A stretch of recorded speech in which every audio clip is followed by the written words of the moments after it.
Desde o primeiro semestre, a única coisa que você discutia, experimentos, medidas, controle, essas coisas era o behaviorismo. Então, eu, por um tempo, acreditei que o behaviorismo era a única possibilidade de ter ciência na psicologia. Entendi. E isso me fez um behaviorista febril, assim. Então vamos lá, vamos discutir essa coisa do que é científico e o que não é científico.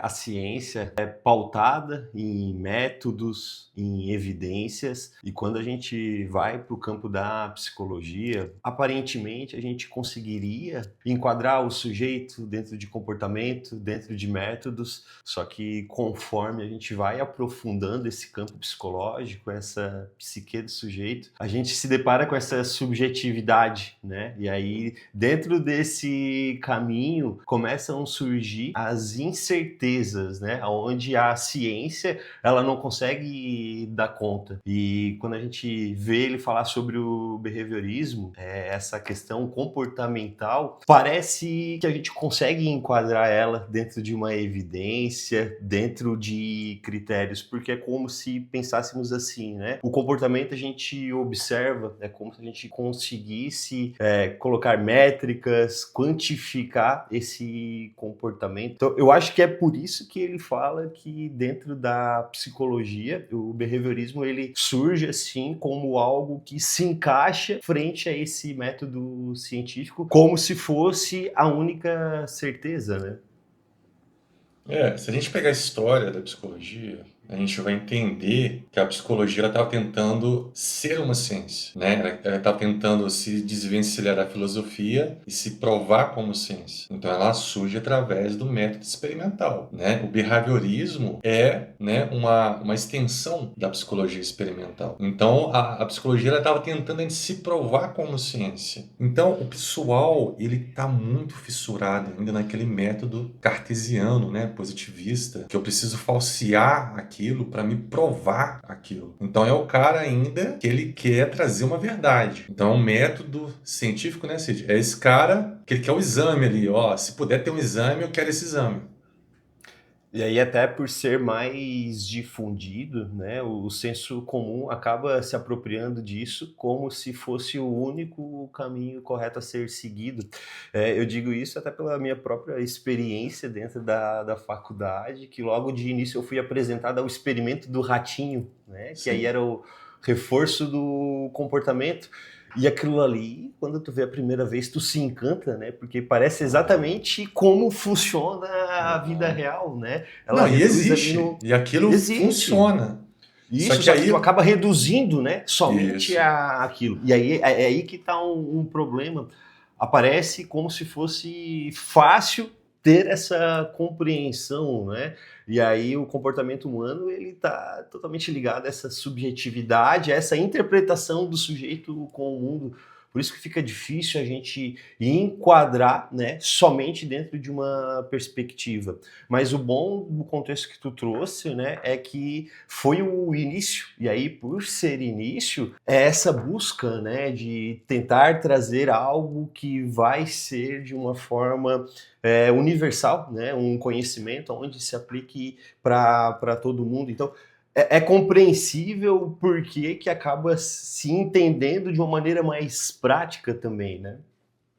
O método científico cartesiano, ele foi a base para a ciência, né? Foi a base para o iluminismo. Então, ele foi a base para definir o que é ciência. Então, só é ciência aquilo que é possível falsear, aquilo que eu posso repetir o resultado, aquilo que eu tenho evidência. E isso foi o princípio da ciência. Só que aí veio o Russell, né? O Edmund Russell, com a fenomenologia. Porque para a psicologia, apesar dos testes, cada pessoa tinha um resultado diferente. Porque a percepção de cada um é diferente. E mesmo assim, o organismo de cada um é diferente. Então, o limiar para a dor de cada um era diferente. Então, não era possível você alcançar exatamente a especificidade da pessoa através desses generalismos, né? Quando eu trato todo mundo como um grupo, eu perco perco o indivíduo, né? Então, aí o Husserl vem, não, eu quero uma ciência descritiva, né? É só você imaginar lá uma cena de crime. O pessoal adora true crime, né? Na cena de crime, vai ter uma equipe lá que vai chegar pegando as evidências, né? Que vai pegar a arma, a bala, vai ver se tinha pólvora na mão. Essas são as evidências. Então, aí vai vir a outra equipe, que é os detetives investigativos, que esses que vão relacionar as evidências, vão construir a história, né? Então você imagina você determinar um crime só pelas evidências, sem alguém conectar a história. Então essa é a divisão, né, da PBE para as bases fenomenológicas. A fenomenologia, ela vai entender aquilo, ela não vai só pegar aquelas evidências e pronto, agora é isso, eu não preciso interpretar nada porque a interpretação é minha, é particular.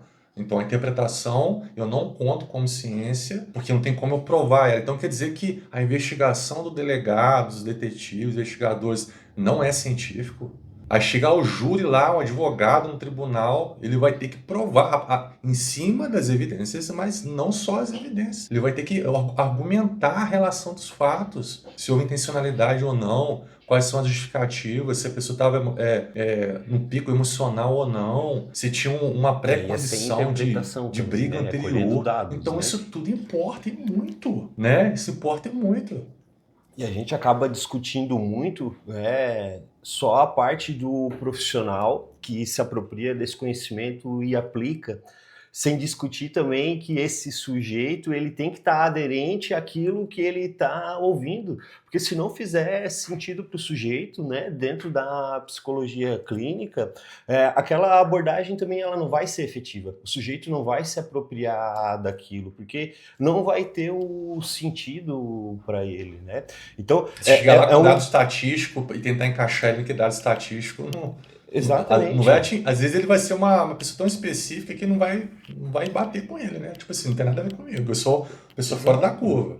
Exato. E aí nós temos dois mundos, né? Que é esse mundo que talvez já vem pronto, né? Do psicólogo aplicando a abordagem e querendo buscar algo ali que evidencie para encaixar ele, e o mundo do sujeito, né? Que ele vem sofrendo por uma situação e ele não tem ainda um significado ou um entendimento daquele contexto. Então, tu não pode entregar algo pronto para ele, né? Isso acaba sendo até perigoso dentro de um contexto clínico.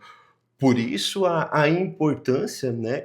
E aí cada um vai se apropriar das suas abordagens também, mas a importância da gente entender o sujeito nessa relação com o fenômeno, né? Através dessa descrição mesmo. Eu acho que essa é a grande diferença, né? Da fenomenologia para a evidência. A evidência está buscando algo que é falseável e a fenomenologia não, ela quer saber da subjetividade, né? Ela quer saber pro sujeito como que ele interpretou aqueles fatos, como que ele construiu aquela narrativa, o que motivou ele, né? Então parte do sujeito. O sujeito está na minha frente, é dele que eu quero saber. Eu não quero saber se ele se encaixa em 50%, 100% numa estatística qualquer, né?